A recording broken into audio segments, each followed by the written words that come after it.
All righty, our next speaker. So again, Beth, thank you. Our next speaker here, are you ready for this? Matt Fleming is coming up.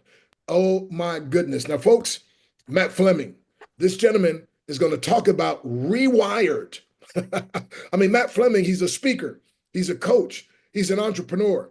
He's going to be speaking on the benefits of exercise and how it programs your mind to be a more positive person. And God knows we need more positivity in the world today. And so, Matt, we're looking forward to your message. Thank you so much. And everybody gets something to write on, something to write with. Remember, note takers are money makers, but Dr. Breakthrough says action takers are bigger money makers. Hey, smile away, my friend. Thank you Matt. so much for the introduction. And Ken, thanks for having me again. Like you said, yeah, my name is Matt Fleming, 34 years old. I live in Santa Barbara, California. I'm a speaker, coach, entrepreneur, fitness junkie, man, and I love to smile like everybody else on this call.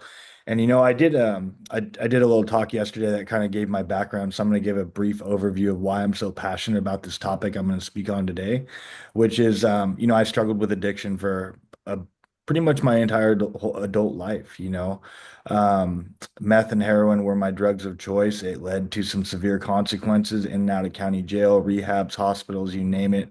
All those places were a revolving door for me for so long. And even before that, when I was a little kid, I struggled with self-image. I hated who I was. I hated myself, and I didn't like ever feel comfortable in my own skin. So I had a lot of damage, I would say, done to my brain. That's the way I kind of saw it through the drugs, through the self-image, through my self-talk. For the first 31 years of my life, were a struggle for me. And so, on October 2nd of this year, I'll have 4 years clean and sober. But it wasn't my first time going around trying to get sober this time. I tried to get it together when I was 26, had a little bit of sobriety, fell short, relapsed. But, whenever I came around this time, I went all in. From the moment I checked myself into that detox, I told myself, look, I'm going to reinvent myself. I'm going to do the exact opposite of everything that I've ever done for the most part. Luckily, I had fitness as a background. I had been a personal trainer. I had taught group fitness.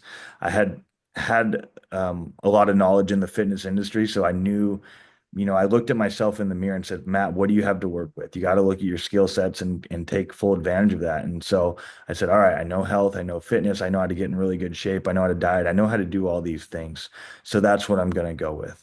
And, being 31 years old and getting into a detox facility or a sober living and, sharing a room with another grown man. And it's a very humbling experience, to say the least. And I didn't want to be there. I was grateful that I had another shot, but obviously I was going to do everything that I possibly could to get myself out of that situation. And I did. And I knew that challenging myself was going to be my bread and butter. I told myself, like, I saw a lot of people in there, they were watching TV, they were doing things that weren't moving the needle and being productive in their life. And I just refused to do that for myself. So got back in the gym, started getting really healthy, but then I wanted to challenge myself outside of that. And I'd never been a runner. I'd always been like a weightlifter kind of guy. And so I said, you know what, we're going to go all in on this thing. And I am going to sign up for a marathon, which 26.2 miles when, you don't really run is quite the challenge. And I remember that first day, going up and training, I ran like a mile and a half. And I was like, wow, how am I ever going to get to 26 miles? This is going to be almost, quit right then and there, but I knew I couldn't quit. And not only that, this marathon started at 4 o'clock in the morning in Hawaii. It was a Honolulu marathon. It's the fourth largest in the US. There's 10,000 participants, and I was going to fly out to Hawaii to do this. And so I started getting up at 3 o'clock in the morning and going for these long runs. And I quickly realized that I'm a Christian. Lord Jesus Christ is my Lord and Savior. That was a promise I made to myself. I would give him all the glory from any platform he's ever blessed me to speak upon.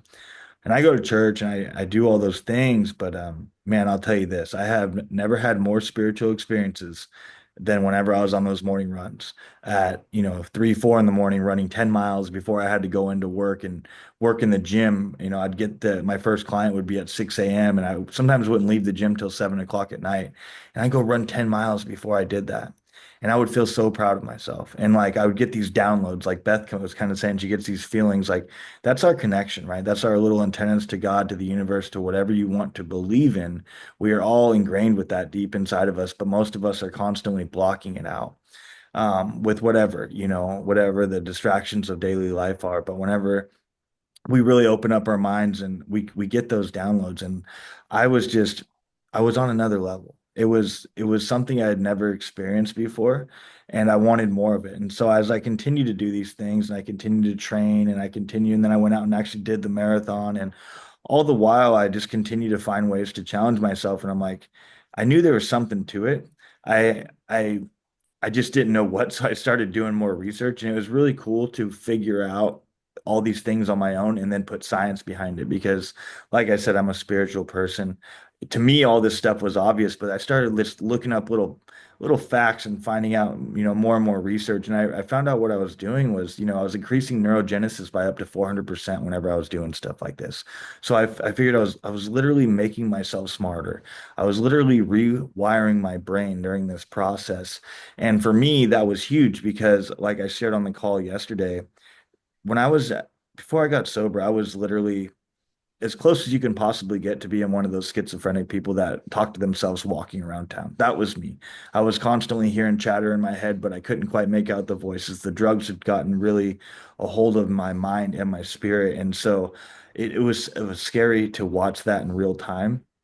And then when I finally made a joint change to, better my life, I was worried that I might have had done some serious permanent damage. But even in the Bible, it says God can restore all the time that the locusts have taken from you, right? So the locusts representing things like, struggles with addiction or whatever it may be, bad and hard times in your life. Like he promises to restore those things if you're willing to do the work. And then I found out about this thing called the anterior mid-cingulate cortex, which I thought was amazing. It's a somewhat newer discovery in neuroscience. And, we're all born with them. There's two of them on either side of the front of our head. And this area of the brain is larger in athletes. People that are obese, it's a smaller area, but when they start to diet, they noticed on brain scans that this area actually grew. People that have overcome challenges in their life have a larger anterior mid-cingulate cortex. And basically, it's like they call it the will to live. It's like a muscle. You don't get to just grow it and keep it. You grow it by constantly getting outside your comfort zone. So pretty much anything that I found that was doing something positive for my life that challenged me, I knew that I was growing this area of the brain, whether it meant intense workouts, morning exercise, strength training, getting into the sauna, getting into the cold plunge. Like no one likes cold water submersion, but I do it daily because it feels so good. I know how amazing I feel afterwards.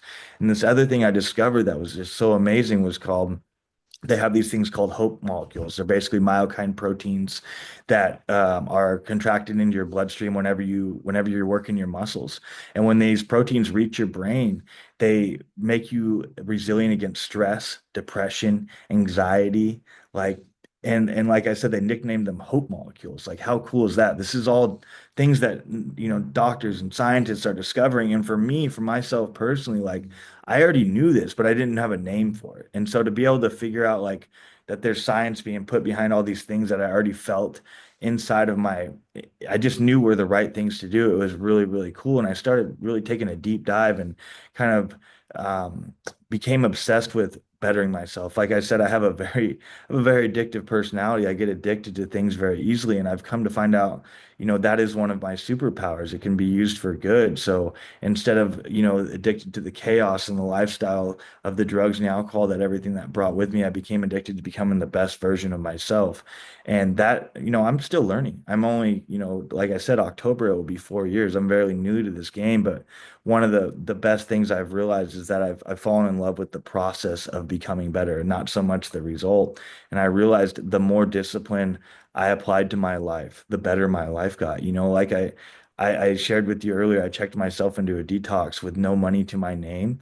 I ended up in a sober living and was sharing a room. And then one thing led to another. And now I live in an amazing apartment a block away from the beach in Santa Barbara in one of the most beautiful cities in the world, in my opinion. People come from all over to live here, and somehow I ended up here. And I know it's just getting started. Again, like everything I have in my life is a byproduct of just working on myself. And I try to stress that, now I get to work back in the fitness industry and coaching men. And I know I'm going to take it to bigger and further levels. I'm working on my book right now, which I know is going to open up new opportunities for me. And I just, I want to share this with the world. I figured it out for myself, and it's like one of those things where you get so excited and you just want to share it with everybody else. And I even took a deeper dive, right? Like I started looking, like I said, I'm a Christian. I started looking in the Bible, and I thought to myself, it's like, what was one of the first temptations in the Bible? It was food related. Why is fasting such a spiritual experience, and why is diet so important? I think this is one of the biggest things that's overlooked, is the food we put into our body is so important.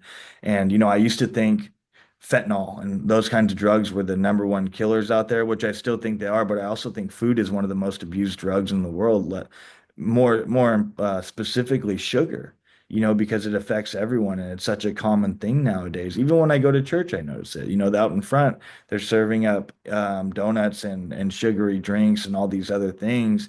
And I think it's very overlooked. And so for me, that's why I try to preach these things of not just doing it to look better, but to really have that connection with God, to not interfere with that connection when we're putting bad things into our body. So mind, body, spirit, man, it's all connected. The food we eat, the exercise we do. And for me, that's my way of showing gratitude to God for giving me another chance. A lot of people, I've lost a lot of friends along the way. I've lost a girlfriend to this disease. I've seen my uncle took his own life through this disease, and I've just seen countless people not get the chance that I've gotten. And so I say I'm grateful, but I like to back it up with action too. And I think that having a strict morning routine for me it's something that has really helped me get to where I'm at. Every single morning before I wake up, um, I think of things that I have to be grateful for before my feet hit the floor. I won't touch my phone. And like they say, success leaves clues. I didn't think of these things. I just started to study people that had the results that I was looking for, and I picked little nuggets from certain people that I found that I wanted to emulate.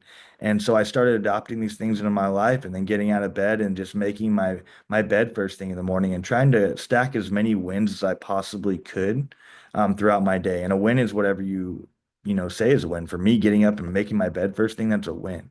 I took that's a win for me.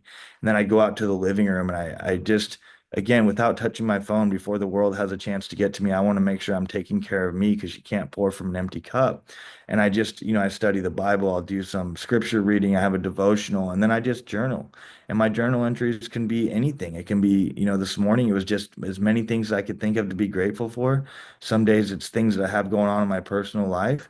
And whatever it is, I do it every single morning without fail. And I love going back in those old journal entries. I still have my first one from when I first got sober, and it talks about where I was at in my life, and it just puts things into perspective, because sometimes we don't see our growth from a day-to-day basis. But whenever we get to go back and just really read those words that were written on that paper at that time, man, it's like a song that you hear that you haven't heard in so long. It puts you back in that moment. So I know I'm running short on time. I'm gonna wrap it up and see if anyone has any questions. But Ken, again, I appreciate you giving me the opportunity to jump on here and speak and share a little bit about who I am and why I'm passionate about the things I speak on. So thank you.